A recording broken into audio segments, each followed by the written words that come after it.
Bodo Bodoland student union एबा BSU नि मोनसे बाखनायजाथाव हाबाफारि फरायसा फरायसुलिफोरनि इयुनखौ नोजोर बोनानै 22 साननि थाखाय होदों गोलोम बोथोरनि बेसेन नाङै फोरोंथाय बादा। क'क्राझार जिल्ला बड'ल महकुमानि सिङाव थानाय बड'ल जिल्ला BSU नि बानजायनायाव 4 जुलाइनिफ्राय लानानै 31 जुलाइ खालारसिम गासै 22 साननि थाखाय गोलोम बोथोरनि बेसेन नाङै फोरोंथाय बादा होनाय 4 जुलाइनिफ्राय बासबारि सिनियर सेकेन्डारि स्कुल फरायसालियाव जागायबाय। BTC हालामाव गुन गोनां सोलोंथाइनि जांख्रिखांनायखौ लाबोनो थाखाय गासै राव धोरोम हारि बासिनाय गैयालाबानो थाखो 10, 11 आरो 12 फरायसाफोरखौ लानानै गासै 3 आयदा इंराजि गोरलै, सानखान्थि आरो गोरलै बिगियाननि बेसेन नाङै फोरोंथाय होनायखौ नुनो मोननाय जायो। मख'नो गोनांदि बड'ल जिल्ला BPF नि नेहाथारि दिबजित रय बिथाङा हाबाफारियाव बाहागो लानानै बे फोरोंथाय बादाखौ बेखेवना होयो। बड'लाव गासै 9 फोरोंथाय मिरुआव खुंजागोन। बे हाबाफारियाव बाहागो लाबावो बड'ल जिल्लानि BSU आफादगिरि अनसार बसुमतारी आरो बड'ल जिल्ला युथ BPF नि नेहाथारि जनक कसारी बिथांमोना बे हाबाफारियाव बाहागो लाफैयो।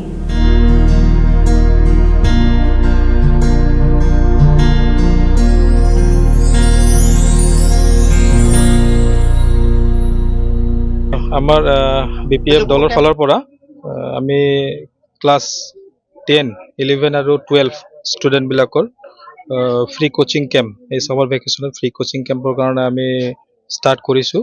আমাৰ পৰ্বতজোৰা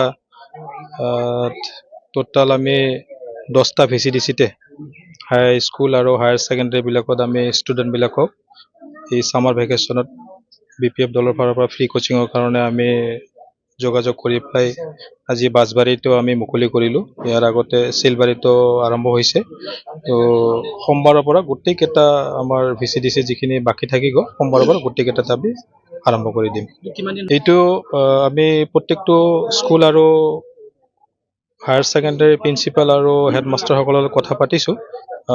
তেওঁলোকে যিহেতু সময়টো আমাক দিছে, খুব সুন্দৰ ৰেছপন্স দিছে। সেই হিচাপত আমি আশা কৰিছোঁ এইটো 20 পৰা 25 দিনমান হ'ব।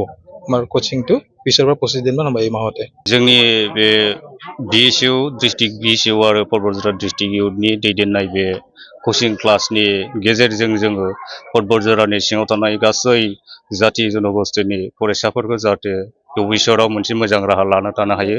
बेनि थाखाय दिनै जोङो हाग्रामा सारनि दैदेननाय बे सरकारा जोंनि बड'ल ओनसोलावबो फरायसाफोरखौहाय गोजौ थाखोसिम दैदेननो थाखाय जोङो बे कोचिंखौ लानाय जादों। जोङो बड'ल डिस्ट्रिक्ट BSU आरो डिस्ट्रिक्ट इउथनि जानानै बेखौनो खावलायो जे जाहाथे फरायसुला फरायसुलिफोरा जोंनि नैबे कोचिं क्लासाव गोसो बायदियै लाफैनो हायो, जाहाथे नलेजफोरखौ आरजिनो हायो। जों बेखौ डिस्ट्रिक्ट BSU नि जानानै खावलायदों। जोंनिया फुंनि 10 बाजिनिफ्राय बेलासिनि 6 बाजिसिम जागोन। जोंनिया दिनैनिफ्राय बिदिनो 20 आरो 25नि गेजेराव जोङो बे कोचिं क्लासखौ होनाय जागोन।